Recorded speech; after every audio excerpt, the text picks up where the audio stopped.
Let me ask you a question. Why do 95% of all investors lose all of their money in the first 5 years?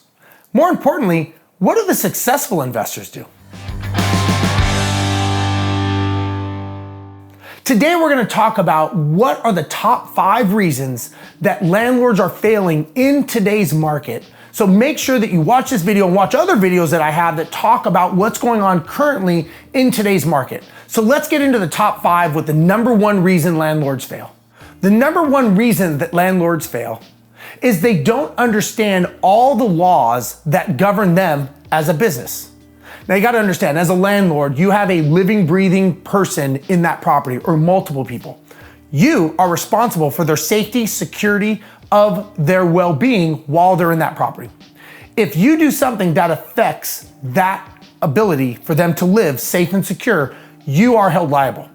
You have the government you got federal laws, you got state laws, you got local laws, you've got tax laws, you've got property code laws. You as the landlord have more governing agencies watching you than anyone else in real estate. The biggest challenge is a lot of landlords, they don't understand all the laws that govern them. They don't understand fair housing. They don't understand discrimination. They don't understand these things because they never take the time to learn them. So unfortunately, when they find out these laws is when they're standing in front of a judge and the judge is educating them. And when they're educating you, it's not just for your good information. It's because you've broken the law and now you are in trouble. And if you ever get on the bad side of a federal fair housing violation, it is not something that's pretty and it's not something you want to deal with, because chances are, if you don't have the proper documentation to show what you did was legal, you could be liable for very, very serious monetary fees that you're going to end up paying. So now let's go to number 2 reason why most landlords are failing in today's market. The second reason that landlords fail in today's market is they don't understand the maintenance. You got to understand that you are responsible for the safety and habitability of that property. Now, you also have to understand what is cosmetic and what is making the house unsafe or uninhabitable. Now, you need to know what these are. And you can't just say because the tenant's calling at all hours that you're not going to answer it. There are certain laws, rules, and regulations that you as the landlord have to abide by, and you've got to make sure you understand what those are, because it could be something that really affects you as well as the property code which you are responsible for. For example, here in Texas, if the temperature is above 83 degrees, you only have so many hours and days that you have to actually address the issue. Doesn't always mean you have to fix it, but you have to address it and you have to deal with it within a certain amount of time frame. This is what the law states. So maintenance is something that's a big gotcha when it comes to being a landlord. And the problem is nobody really ever takes the time to learn the property code, and they don't know if something is cosmetic or it's unsafe or uninhabitable. So my advice is, if you're going to self-manage your properties, make sure you understand what your property code is in your area so that you know what is an emergency and what is not an emergency, because it will save you in the long run. So let's talk about the third reason that most landlords are currently failing right now. The third reason is a lot of landlords give tenants full control. See, what happens a lot of times is the tenant is trying to get out of maybe paying rent, or they're trying to get out of a situation, and the landlord's trying to be nice because they don't want a vacant property. The problem with doing that is when you're giving up too much control to the tenant, you actually are putting yourself in a bad position as a landlord, because now you are giving the tenant the ability to control the situation.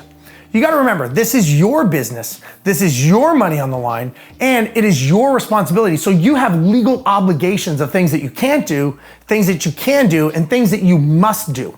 It's your job as a landlord to understand what those are and to always make sure that you're operating within the confines of the law, and more importantly, in the confines of your lease agreement that both you signed and the tenant signed, because that is a contract that you both are obligated to work with and obligated to be a part of. Both parties have to act in the manner that the contract states. Number 4, a lot of landlords don't understand that they're in the customer service business.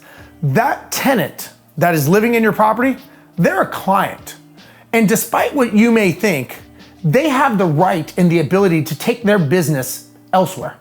Now, let's say you have a maintenance problem in your property, or you have an upset situation with the tenant because maybe the neighbors are loud or there's a problem with something, and you don't feel that you have the time to deal with it because maybe you have a full-time job or you got other stuff going on and you don't deal with it.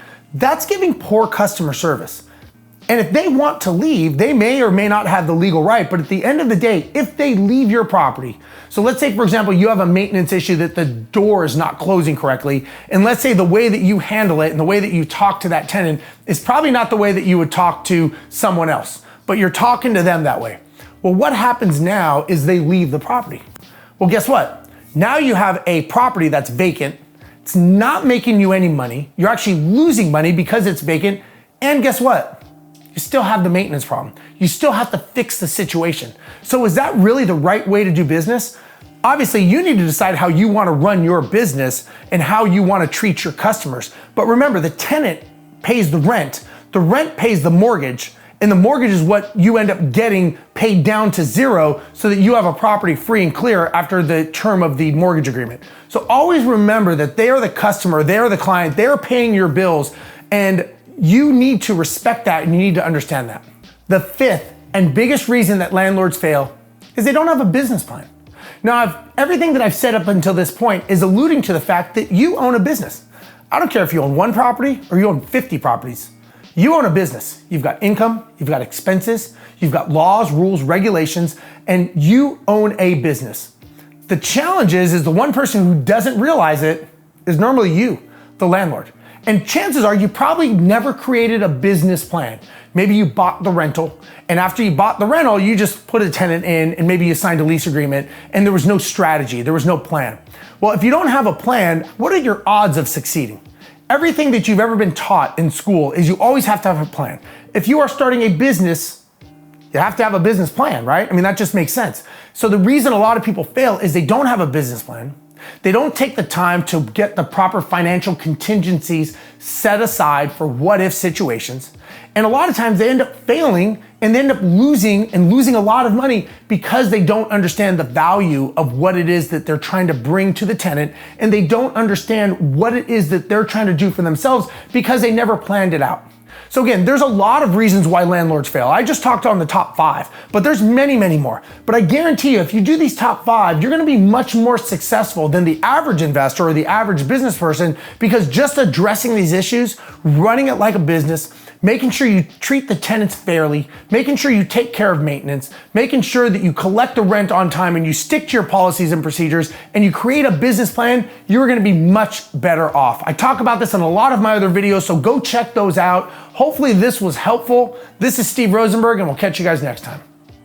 Thanks for watching. Please make sure that you like and subscribe to this channel. And if this is relatable to you, leave me a comment. I'd like to hear from you.